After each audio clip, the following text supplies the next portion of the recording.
Magandang umaga mga kaibigan. Nakakalungkot na excuse me po.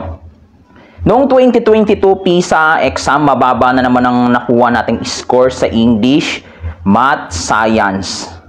In short, kulelat na naman tayo sa buong mundo.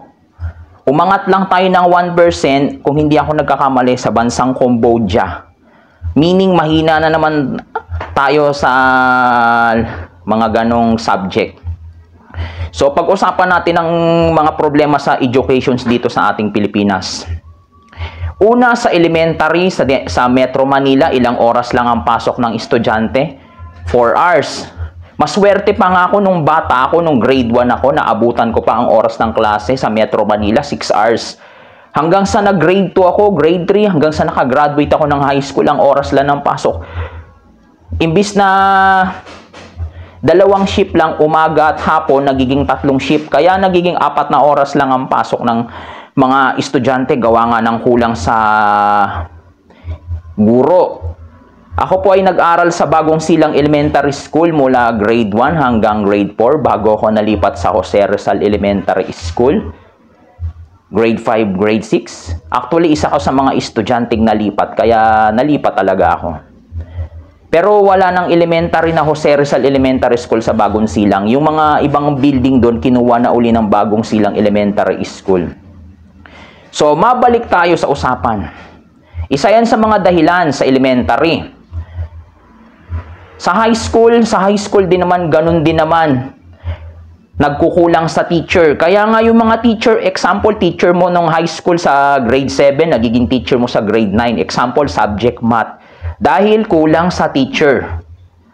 At higit sa lahat, yung estudyante, ang kada section, kasi ako naabutan ko nung nag-aral ako ng high school sa Kalayaan. First year high school, nag-aral ako sa Kalayaan National High School. Umabot kami ng 80. Nabalita yun sa brigada ni Ma'am Jessica Soho way back 2006. Problema sa education, problema sa mga school building. Ang dami namin nun, 80. Ngayon, sabi ng kapatid ko, mga nasa 50 na lang yata sila na estudyante kada room. So, lumipat ako ng Benigno Aquino Junior High School. Okay naman yung pag-aaral ko. Public school siya, para din siyang semi-private. Dati siyang extended school ng Bagong Silang High School, kung tawag ay annex, na naging Benigno Aquino Junior High School way back in 2004 hanggang ngayon. Maliit na school siya nung nag-aral ako, pero ngayon malaki-laki na yung school dahil nga pinondohan ng ng DepEd. Maraming salamat kay Congressman Oka Malapitan nung siya ay congressman, naging mayor.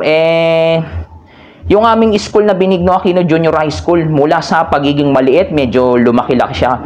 Nagkaroon ng maraming building, nagkaroon na rin ng basketball court, kaya ako ay nagpapasalamat kay Congressman Oka Malapitan sa mga proyektong ginawa niya dito sa Caloocan, especially sa mga building. Yan. Mabalik tayo sa usapan ulit. Yun nga ang problema natin, yung natututunan sa paaralan. Sa probinsya, maghapon ang pasok ng estudyante. Walang pang umaga, walang pang hapon. Pagdating ng tanghali, yung ibang mga bata, typically sa probinsya, uuwi muna sa bahay, kakain, pagkatas kumain, babalik ng school. Mahabang sa elementary, high school, ganun. Mahabang oras talaga ng pagpasok. Dito lang naman sa Metro Manila yung maiksi ang oras ng pasok dahil kulang tayo sa teacher, sa mga yung mga building naman sapat, kaya lang teacher ang problema. Sa mga probinsya, ganun din naman. Pero kudos sa mga teacher sa probinsya kasi mahaba ang... Kaya yung mga estudyante sa probinsya na nag-aaral dito sa Maynila, napakatalino. Pag nag-aaral dito sa mga public school dito sa Metro Manila. Kasi mahaba nga ang mabalik na nga tayo talaga ulit sa usapan. Nakakalungkot, pero ganun talaga. Sabihin na natin na dinagdagan ni Pangulong Rodrigo Roa Duterte yung sahod ng mga guro nung siya ay nasa termino. Pero kulang pa rin yun. Sabi nga nung kakilala ko, na kaibigan ng pinsan ko na teacher sa Camarin National High School. Camarin High School pala, sorry. Na kahit sabihin mo na dagdagan ng sahod ng mga guro, minsan kulang pa rin. Kasi panay utang, panay loan. utang dito sa GSIS. Yun nga ang nagiging problema ng mga guro. Kulang tayo sa pasahod. Kaya yung mga ibang guro natin, napipilitan na lang mag-abroad. Kasi nga, mas malaki yung kita, mas mapapakain nila yung mga mahal nila sa buhay compare dito sa Pilipinas. Pero bilib pa rin ako sa mga ibang teacher natin na nagsasakripisyo dito sa Pilipinas kasi kahit maliit ang sahod, dahil passion nila ang pagtuturo, ginagawa nila yung best nila. Salamat sa mga guro na nagsisikap para mapabuti yung ating education sa Pilipinas kahit na taon-taon na lang sa exam ng PISA, lagi na lang tayong kulelat at bagsak. Ang kailangan na lang talaga sa Metro Manila, habaan yung oras ng school hours.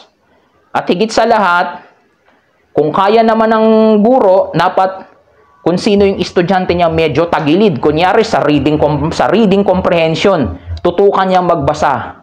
Yan din ang isa sa problema nating mga Pilipino, yung reading comprehension. Halimbawa, may pinopost sa Facebook na balita. Ang problema sa atin, hindi na natin binabasa. Kaya nagiging, halimbawa, negatibo yung nakalagay na post. Hindi na natin binabasa yun, nagkokomento na tayo ng hindi maganda. Kaya nga, ang majority ng mga Pilipino kulang sa reading comprehension. Example ko lang yun. Isa yan sa mga nagiging dahilan kaya bakit mababa yung nakukuha nating score sa PISA taon-taon. Ang magagawa na lang talaga ng government natin sa Metro Manila, habaan yung oras ng pasok ng estudyante at magkaroon ng remedial. Pag sinabing remedial, kung mahina ka sa math, tututukan ka ng teacher mo mag-aral ng math. Kasi ako naranasan ko yan dati. Nung high school ako, nung nag-aral ako sa Kalayaan. Dahil mahina ako magbasa ng English, yun, tinutukan ako. Nung lumipat naman ako ng ibang school sa Benigno Aquino Junior High School, medyo umokay-okay na yung pag-aaral ko. Yun lang din ang Tapos, kung may mga kapatid ka na nakakatanda, magpaturo ka rin. Yun lang yun. Nakakalungkot na mababa talaga yung nakukuha nating score sa PISA. Wala tayong magagawa. Ganun. Yun nga kulang talaga tayo sa guro. Kulang din tayo sa suporta ng governments. Kahit sabihin natin sinusuportahan tayo ng government, kulang pa rin. Nakakalungkot. Pero ipagdasal na lang natin na sa mga susunod na taon, madagdagan pa uli ang sahod ng mga teachers at higit sa lahat, wala nang umalis na mga guro dito sa Pilipinas para mangibang bayan o mangibang bansa. Maraming salamat sa lahat. Magandang umaga. Shout out nga pala sa aking kaibigan na guro na si Ma'am Natalie Joy Ligo dyan sa Camarin High School at kay Ma'am Jessica Montemor. Shout out sa inyo, Ma'am, dyan sa Camarin High School. Shout out nga pala dyan sa mga tiga Camarin High School. Magandang umaga sa inyo. Magandang umaga sa lahat. Peace. Bago matapos ang video ko, paki-subscribe naman ako sa aking YouTube channel, Faith Guerrero TV. Diyan sa aking comment section, ilalapag ko yung link. Paki-click na lang at paki-subscribe na lang ako. Maraming salamat. Magandang umaga po sa ating lahat. Peace.